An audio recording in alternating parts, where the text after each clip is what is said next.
अब हम लोग नेक्स्ट टॉपिक देखेंगे, that is the gene therapy.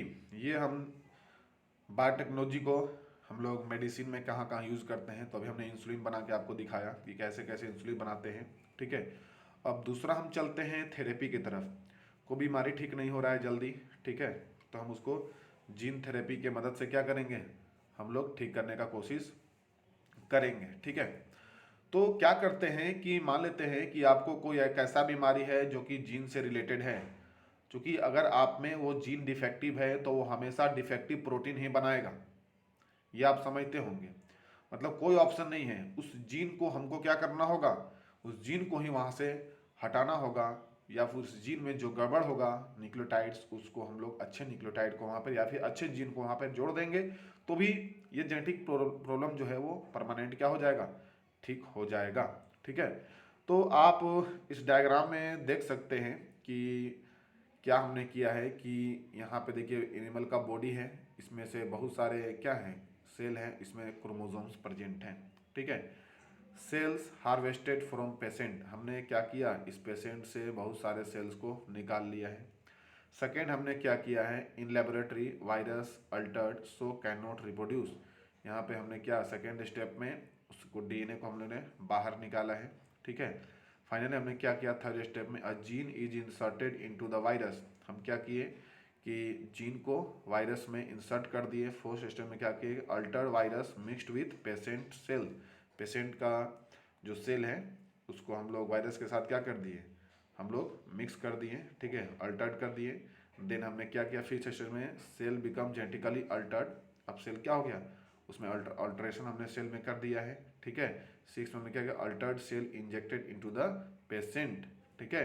और सेवन स्टेप में altered cell produce desired protein, अब वो अल्टर्ड सेल्स क्या करेगा, एक डिजायर्ड प्रोटीन बनाएगा जो कि सही प्रोटीन होगा, ठीक है।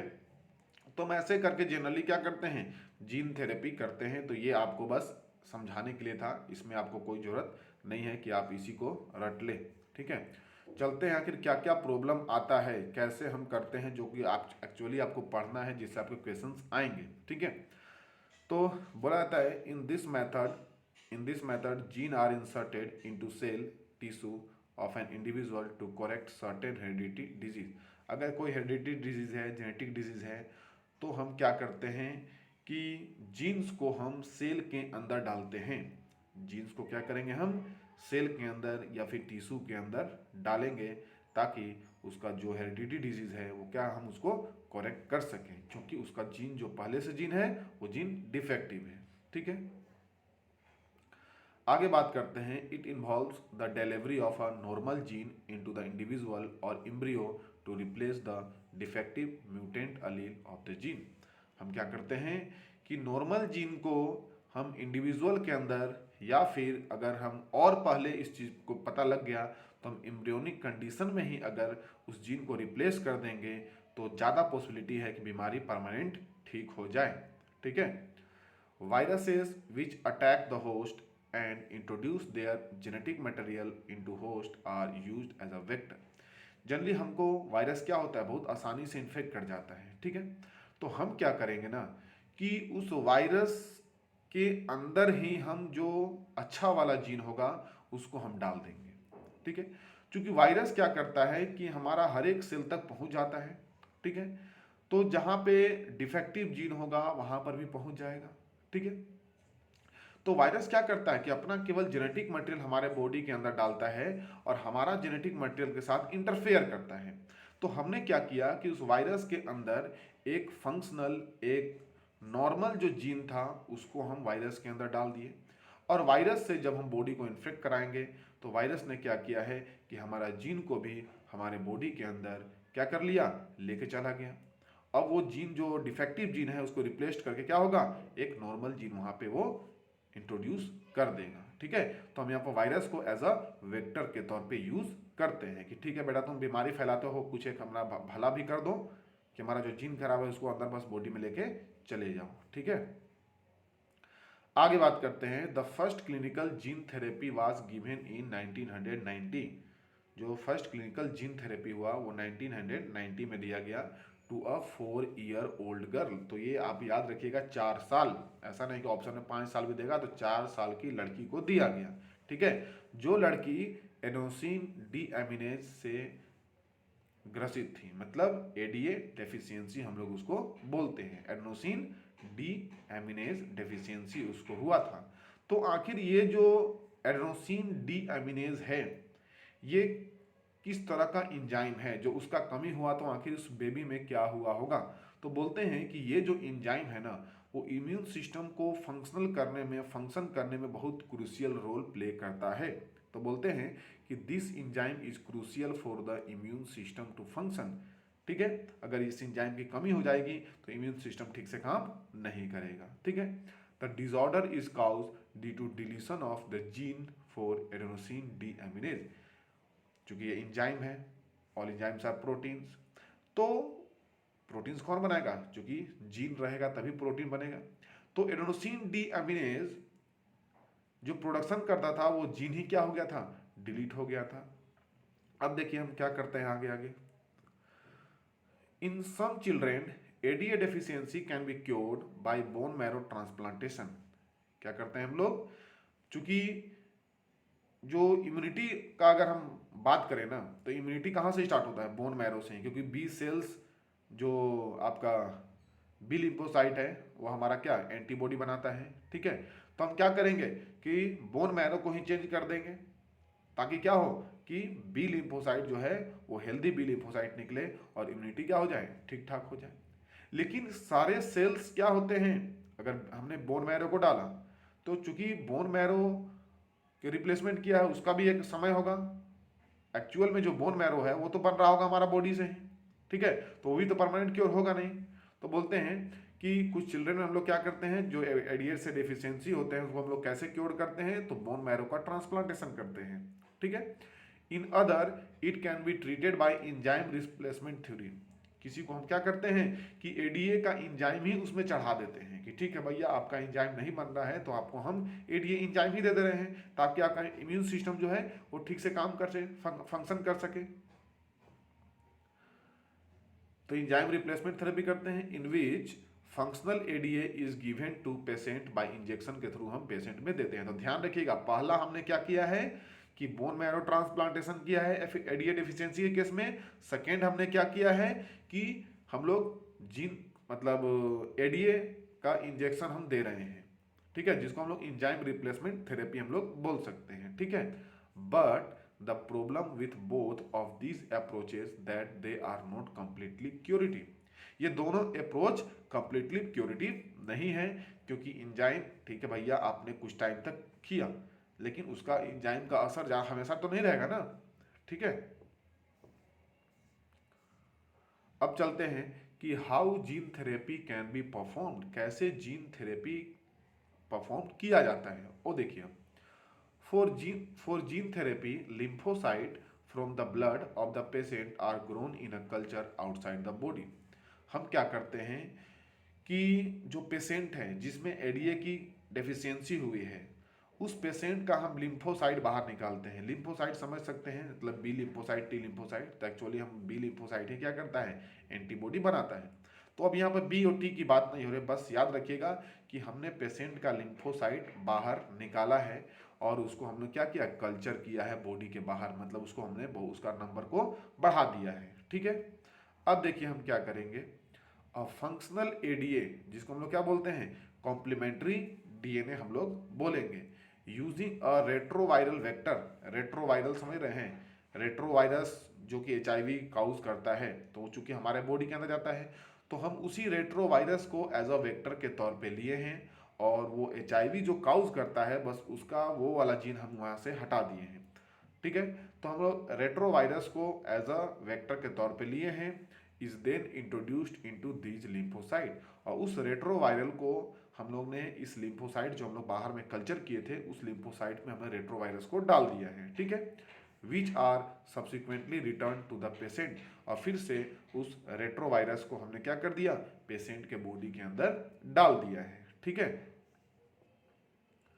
However, as these cells are not immortal, लेकिन वो जो हमने सेल्स डाला है, लिम्फोसाइट डाला है, तो लिम्फोसाइट्स का भी एक लाइफ स्पेन होता है। हो सकता है 1 वीक 2 वीक बाद फिर से क्या हो जाए, लिम्फोसाइट मर जाए। तो जिस लिम्फोसाइट में हमने फंक्शनल जो एडीए एरोसिन डी एमिनेज का जो एंजाइम डाला है, ठीक है, वो तो अभी तक खत्म हो गया क्योंकि सेल ही मर गया, तो वो तो काम नहीं करेगा। The patient require periodic infusion of such genetically engineered lymphocyte. अब क्या होगा कि हमेशा बार बार 15 दिन 20 दिन पे हमको क्या करना पड़ेगा कि उस तरह से जेनेटिकली इंजीनियर्ड लिम्फोसाइट जो हमने बनाया था उसको हमेशा ट्रांसफ्यूजन करना पड़ेगा, हमेशा उसमें डालना पड़ेगा। तो कितना डालेंगे, बहुत ये कॉस्टली भी होता है। आगे देख सकते हैं, however if the gene isolated from the marrow cell producing ADA is introduced in the cell at early embryonic stage। अब देखिए, यही काम हम कब करते हैं, जब वो बच्चा एम्ब्रियोनिक स्टेज में होता और उस एम्ब्रियो का हम अगर बोन मैरो निकालते और उसमें हम लोग एडीए को इंट्रोड्यूस करते सेल के अंदर, तो क्या होता, ये एक परमानेंट क्योर हो सकता है। ठीक है, तो पूछ सकता है एग्जाम में कि हम लोग परमानेंट क्योर करने के लिए क्या करेंगे, तो हम बोलेंगे कि एम्ब्रियोनिक स्टेज में हम उस एम्ब्रियो का बोन मैरो को आइसोलेट करेंगे, बोन मैरो सेल्स को, और उसमें हम फंक्शनल एडीए को इंट्रोड्यूस करेंगे, तभी जाके क्या हो सकता है, परमानेंट क्योर हो सकता है। क्लियर है। अब हम लोग देखेंगे कि मॉलिक्यूलर डायग्नोसिस, हमने बीमारी को ठीक कर लिया, हमने प्रोटीन में बना लिया, मेडिसिन में हम लोग क्या क्या यूज कर रहे हैं। अब डायग्नोसिस मतलब कोई बीमारी पता नहीं चल रहा है कि ये कौन सा बीमारी है, जैसे कैंसर आपको हो गया है, सॉरी आपको नहीं, किसी को हो गया है, ठीक है, तो मतलब विदाउट कोई रीजन आपको बुखार हो रहा है, ठीक है, अब आप जाएंगे तो डॉक्टर मलेरिया चेक करेगा या कोई कुछ और चेक करेगा, डायरेक्ट नहीं बोल देगा भैया बुखार लग रहा है आपको, कैंसर हो गया है, तुरंत इंजेक्शन घुसना शुरू कर देंगे, ठीक है, मतलब थेरेपी स्टार्ट करने का, ऐसा है नहीं। तो क्या होता है कि हम अगर चाहते हैं कि बहुत इनिशियल स्टेज में कोई बीमारी हमको पता लग जाए, तो उसके लिए हम लोग क्या जेनेटिक इंजीनियरिंग का हेल्प लेते हैं, ताकि हमको स्टार्टिंग में ही पता चल जाए बड़ा बीमारी, तो आगे चल के ऐसा नहीं है कि बोल दें कि अब ये लास्ट स्टेज में है, अब बचाना मुश्किल है, ऐसा सुनने को ना मिले, ठीक है। तो उसके लिए हम लोग मॉलिक्यूलर डायग्नोसिस का हम लोग को जरूरत पड़ता है, ठीक है। अब देखिए, using conventional method of diagnosis, conventional method मतलब जो पुराना मेथड आ गया कि भैया सीरम टेस्ट कीजिए, यूरिन टेस्ट कीजिए, ब्लड टेस्ट कीजिए, ठीक है, ब्लड में जनरली हम लोग सीरम ही यूज करते हैं। सीरम पता होगा आप लोग कि विदाउट क्लोटिंग फैक्टर को हम लोग, अगर विदाउट क्लोटिंग फैक्टर प्लाज्मा को हम लोग क्या बोलते हैं, सीरम बोलते हैं। तो एक्चुअली में जो टेस्ट होता है वो सीरम का होता है, ब्लड का आरबीसी वगैरह नहीं होता है, ठीक है। तो सीरम टेस्ट या यूरिन एनालाइजर, इसको हम लोग कन्वेंशनल मेथड बोल सकते हैं, ठीक है। तो बोलते हैं using conventional method of diagnosis early detection is not possible, मतलब बीमारी अभी शुरुआत में ही है, उस समय पता नहीं चलेगा। क्यों? क्योंकि उस समय उसका जो नंबर या क्वांटिटी होता है बहुत ट्रेस अमाउंट में होता है, बहुत कम अमाउंट में होता है, तो आपको जल्दी पता नहीं चल पाएगा, ठीक है। हाँ, रिकम्बिनेंट डीएनए टेक्नोलॉजी, जिसको आरडीएनए टेक्नोलॉजी भी बोल सकते हैं, PCR polymerase chain reaction and enzyme linked immunosorbent assay, जिसको एलिजा आप एड्स के लिए यूज करते हैं, एड्स को टेस्ट करने के लिए, ठीक है, are some of the technique that serve the purpose of early diagnosis. ये 3 तरीका है जिससे हम लोग क्या कर सकते हैं, अर्ली डायग्नोसिस कर सकते हैं। तो तीनों नाम याद रखिएगा, रिकम्बिनेंट डीएनए टेक्नोलॉजी, पीसीआर और एलिजा, ठीक है, अर्ली डायग्नोसिस के लिए। देखिए, हम पीसीआर के लिए या अर्ली डायग्नोसिस के लिए हम लोग एक यूज करते हैं प्रोब। प्रोब क्या होता है कि पहले से बना बनाया एक डीएनए का टुकड़ा होता है, ठीक है, जिसको हम लोग क्या यूज कर सकते हैं, किसके लिए, किसी बीमारी को पकड़ने के लिए। The molecular probe are usually single standard piece of DNA, ठीक है। पहले आप डायग्राम देखिए, ये जो आप डायग्राम देख रहे हैं ये क्या है, आपका मॉलिक्यूलर प्रोब्स हैं, ठीक है। अगर हमको कहीं पे कॉम्प्लीमेंट्री करवाना है तो वहाँ पे हम जाके अटैच कर देते हैं, ठीक है। अभी समझाएंगे आपको क्या क्या हम इसमें करते हैं, ठीक है। तो क्या है, डीएनए का टुकड़ा है, कभी कभी हम आरएनए को भी एज अ प्रोब हम ले लेते हैं, ठीक है। Labelled with radio isotopes such as 32P, ठीक है। चूंकि रेडियो आइसोटोप्स की बात हो रही है, यहाँ पे फॉस्फोरस होता है, तो हम लोग एक आइसोटोप्स यूज करते हैं फॉस्फोरस का 32P, ठीक है। This probe is allowed to hybridise to complementary DNA in a clone of cells. ठीक है। हाइब्रिडाइजेशन करवाते हैं मतलब पहले से आपके पास एक स्टैंडर्ड रहेगा ओरिजिनल वाला, इधर से हम प्रोब को जाके ऐसे करेंगे, अटैच कराएंगे, अगर दोनों में एक दूसरे को कॉम्प्लीमेंट्री हो गए तो ठीक है, नहीं तो गड़बड़ है। तो ऑब्वियस सी बात है, जो हम प्रोब यूज करते हैं उनको पता होता है कि कौन सा किसका प्रोब है, अलग अलग प्रोब अलग अलग साइज का रहता है, ठीक है। It is followed by detection using autoradiography. उसके बाद हाइब्रिडाइजेशन कराने के बाद हम रेडिएशन के सामने ले जाते हैं और देखते हैं कि कौन कौन सा न्यूक्लियोटाइड का कॉम्प्लीमेंट्री एक दूसरे से नहीं बना है। अगर वो म्यूटेट होगा तो उससे कॉम्प्लीमेंट्री उस रीजन पे नहीं बना पाएगा, ठीक है। Molecular probe are available for many genetic disorder such as muscular dystrophy, cystic fibrosis, Tay Sachs disease. हम बहुत जगह अलग अलग बीमारी के हम लोग डायग्नोसिस करने के लिए हम लोग मॉलिक्यूलर प्रोब का हम लोग यूज़ करते हैं और अवेलेबल भी रहता है, ठीक है। इन सब बीमारी molecular muscular dystrophy, cystic fibrosis वगैरह का हम लोग मॉलिक्यूलर प्रोब अवेलेबल रहता है, ठीक है। चलते हैं एलिजा के बारे में, नाम सुने होंगे पहले भी, फुल फॉर्म याद रखिएगा, इसका इंपॉर्टेंट होता है एंजाइम लिंक्ड इम्यूनोसॉर्बेंट एसिड, ठीक है। मेनली हम लोग ये एड्स को डिटेक्ट करने के लिए यूज करते हैं, जिसमें हम लोग एंटीबॉडी और एंटीजीन को क्या कराते हैं, हम सामना करवाते हैं, मुठभेड़ करवाते हैं, ठीक है।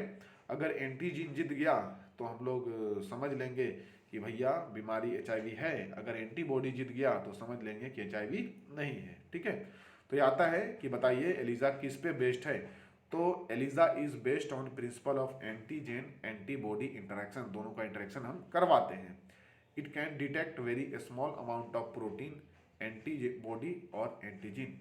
ये एलिजा जो टेस्ट है ये बहुत क्या होता है कि बहुत छोटा अमाउंट में भी अगर कोई प्रोटीन होगा ना उसको डिटेक्ट करने का काम कर लेगा, बहुत स्मॉल क्वांटिटी में रहेगा तो भी डिटेक्ट कर लेगा with the help of enzyme. Example के तौर पे इंजाइम हम बोल सकते हैं कि पेरोक्सीडेज, ओरल कलीन फोस्फेटेज एक इंजाइम होता है, नहीं भी याद रहेगा तो भी काम चलेगा, ठीक है।